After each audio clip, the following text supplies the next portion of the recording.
تو بالکل ٹھیک ہے، ہم نے کوئی پابندی نہیں لگائی، ہم تو بڑے کھلے ذہن کے لوگ ہیں، اللہ نے بڑی وسعت عطا فرمائی ہوئی ہے۔ آپ تو کہتے ہیں نا مسجد میں بیٹھ کے کر لیں، تو میں کہتا ہوں دعا واسطے مسجد سے بیٹھنا بھی ضروری نہیں۔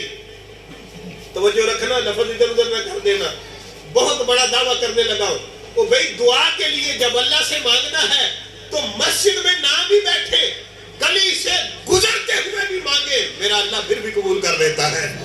وہ رب بڑی شان والا ہے۔ ہاں ادب یہ ہے کہ بڑی ذات ہے، جتنی بڑی ذات ہے اس سے مانگنا ہے تو اتنے ادب سے مانگے، وضو کر کے مانگے، ہاتھ اٹھا کے مانگے، مصلی پہ بیٹھ کے اچھا لباس پہن کے مانگے، یہ ادب ہے۔ لیکن اگر کہیں ادب کا خیال نہ بھی رکھے، دل کے اندر اخلاص ہو، تڑپ ہو، للہیت ہو، کرم پھر بھی ہو جاتا ہے۔ مثال دے دیتا ہوں، حضرت عمر فاروق کا دور تھا، ایک بندہ تھا شرابی، بوتل شراب کی ہاتھ میں تھی، گلی سے گزر رہا تھا، سامنے حضرت عمر فاروق تشریف لا رہے تھے۔ اب یہ یاد رکھے بندہ ہے شرابی، شراب کی بوتل بھی ہاتھ میں ہے، اب جس نے شراب کی بوتل پکڑی ہوئی ہے اس کا وضو بھی کیسا ہوگا، وہ پاک بھی کیسا پاک ہوگا۔ مسجد میں نہیں تھا، مصلی پہ نہیں تھا، وہ کسی اجتماع میں بھی نہیں بیٹھا تھا، شراب کے نشے میں مست تھا اور بوتل شراب کی بغل میں تھی، سامنے سے حضرت عمر فاروق تشریف لا رہے تھے۔ اب اس بندے کی نظر جب حضرت عمر فاروق پہ پڑی نا تو سرکار کا فرمان تو ہے نا کہ میرے عمر کو دیکھ کے شیطان بھی راستہ بدل لیتا ہے۔ یہ حضرت عمر فاروق کا روب تھا، دبدبا تھا۔ اب جب اس بندے نے جس کے ہاتھ میں شراب کی بوتل ہے حضرت عمر فاروق کو دیکھا تو دل ہی دل میں دعا کرنے لگا، کہتا ہے مالک آج بچا لینا، اگر آج بچ گیا نا تو ساری زندگی شراب کو ہاتھ نہیں لگاؤں گا۔ ہاتھ اٹھا کے دعا نہیں کی، مصلی پہ نہیں تھا، وہ تو گلی سے گزر رہا تھا، اور وضو بھی کیسا ہوگا، وہ پاک بھی کیسا ہوگا کہ جس کے ہاتھ میں شراب کی بوتل ہے، گلی سے گزرتے گزرتے حالت شراب کے اندر، لیکن جو مانگ رہا تھا تڑپ تھی، للہیت تھی، اخلاص تھا، لفظوں میں سچائی تھی۔ کہنے لگا کریم آج بچانا تیرا کام ہے، اگر آج بچ گیا تو ساری زندگی شراب نو ہاتھ نہیں لاؤں گا۔ حضرت عمر فاروق سامنے آ رہے تھے، بندہ جا رہا تھا، مالک بچا لینا۔ اب جب حضرت عمر فاروق قریب آئے، ہاتھ میں شراب کی بوتل دیکھی، پوچھا ہے جوان کیا ہے بوتل میں؟ کانپ رہا تھا، کب کبھی تاری تھی، اللہ کی بارگاہ میں عرضی رکھ چکا تھا، کریم آج بچا لینا، ساری زندگی نہیں پیوں گا۔ حضرت عمر فاروق نے پوچھا کیا ہے؟ منہ سے لفظ کیا نکلے، اور اس طرح کے لفظ جب دعائیں قبول ہو تو اللہ خود ہی جاری کروا دیتا ہے۔ پوچھا کیا ہے بوتل میں؟ کہنے لگا حضور سرکہ ہے۔ یا امیر المومنین اس بوتل میں سرکہ ہے، تھا کیا؟ شراب۔ اور منہ سے کیا نکلا؟ سرکہ۔ کہا سرکہ ہے۔ حضرت عمر فاروق نے بوتل پکڑی، اب بوتل میں تو شراب تھی، لیکن اللہ سے کہہ چکا تھا مالک آج لاج رکھ لینا، کریم آج بچائے گا تو ساری زندگی ہاتھ نہیں لگاؤں گا۔ حضرت عمر فاروق نے بوتل پکڑی، بوتل کو کھولا، دیکھا تو وہ شراب بالکل سرکے میں تبدیل ہو چکی تھی۔ جب تک اس شرابی کے ہاتھ میں تھی شراب تھی، جیسے ہی وہاں سے پلٹ کے حضرت عمر کے ہاتھ میں آتی ہے اللہ سرکے میں تبدیل فرما دیتا ہے۔ وہ بھائی تم کہتے ہو مسجد، ہم تو یہ بھی پابندی نہیں لگاتے کہ مسجد میں بیٹھ کے، ہم کہتے ہیں جیسے بھی کریں، گلی سے گزرتے ہوئے بھی کریں، تو لوگ کہتے ہیں پھر یہ کیوں اکٹھا کرتے ہو، یہ تیجے کے 10ویں کے 40ویں کے نام پہ کیوں بلاتے ہو؟ میں نے کہا اس کی ایک وجہ ہے، بس وہی وجہ بتانے لگا ہوں اور بات ختم۔ وجہ کیا ہے، سبب کیا ہے، لوگوں کو اکٹھا کرنا کیوں ضروری ہے؟ یہ کوئی فرض واجب نہیں، اس لیے ہم سمجھتے ہیں کہ سرکار کا فرمان ہے جہاں میرے کلمہ پڑھنے والے 40 بندے، کتنے؟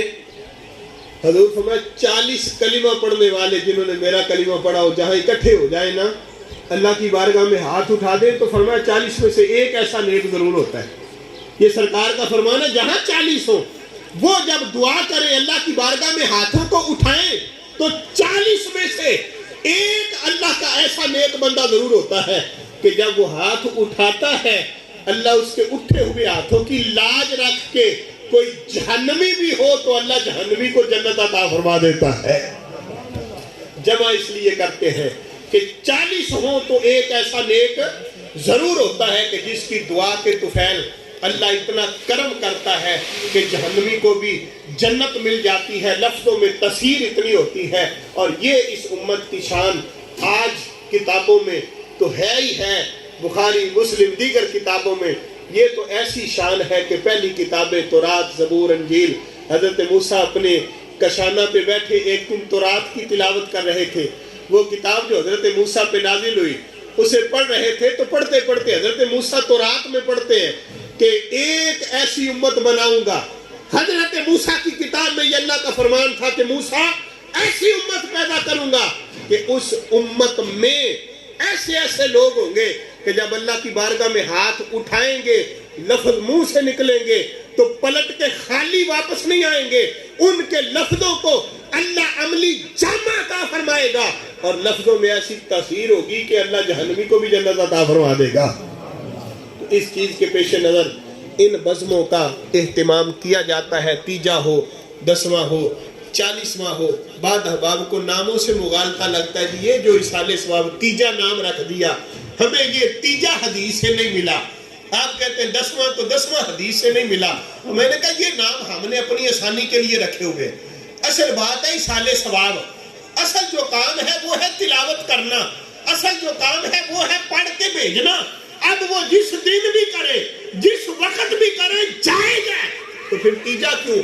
میں نے کہا اگر ہم تیسرے دن یہ کام کریں پڑھ کے بھیجے تو ہم کہتے ہیں تیجا ہے. اگر 7ویں دن پڑھ کے بھیجے تو ہم کہتے ہیں ساتہ. اگر 10ویں دن کرے تو ہم کہتے ہیں 10واں. اگر یہی کام پڑھنے پڑھانے والا 40ویں دن کرے ہم کہتے ہیں 40واں. اب یہ تیجا، 10واں، 40واں یہ صرف نام ہے. اصل بات ہے پڑھ کے مرنے والے کو ثواب بھیجنا.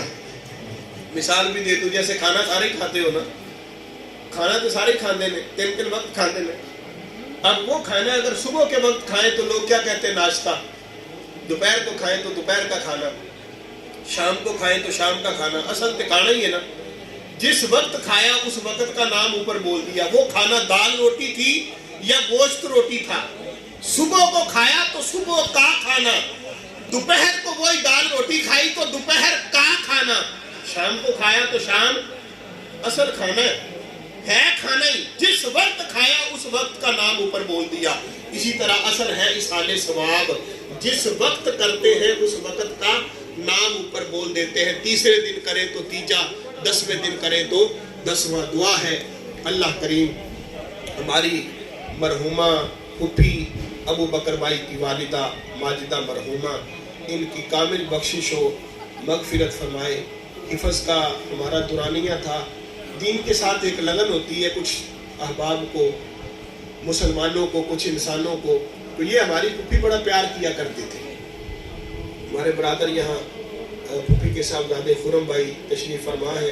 ہم اکٹھے حفظ میں جب پڑھتے تھے تو جب چھوٹے چھوٹے بچے تھے پڑھ کے واپس آتے تو کبھی سر پہ تیل لگانا، جسم پہ تیل. کہ یہ بچے وہ ہیں جو قرآن پڑھتے ہیں.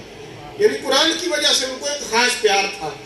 جب ابھی تھوڑی سی عمر تھی، چھوٹے چھوٹے تھے، حفظ قرآن کیا کرتے تھے تو چھٹی ہونی، واپس آنا تو انہوں نے سر پہ تیل لگانا. بیٹا تم قرآن پڑھ کے آئے ہو تو یہ بات کہنا عربی خشک ہوتی ہے، جسم پہ تیل لگانا، سر پہ تیل ملنا. یہ قرآن کی وجہ سے محبت تھی.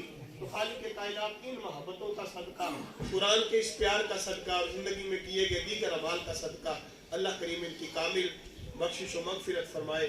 آمین. وما علیہ الا البلاغ المبین. خطاب ہمارے ساتھ میاں محمد بخش دیکھنا چاند شیر اس پر انشاءاللہ حضرت صاحب کا خطاب ہوئے گا. مامنی دے مامنی دے سارا جگ منیا مامنی دے مامنی دے سارا جگ منیا پہلا مرشد مائے ماں پیو جس نے ناراضیوں کی انہوں کی دل مل لیتا بھائی بھائیاں دے بے بیاں دے درد وڈاندے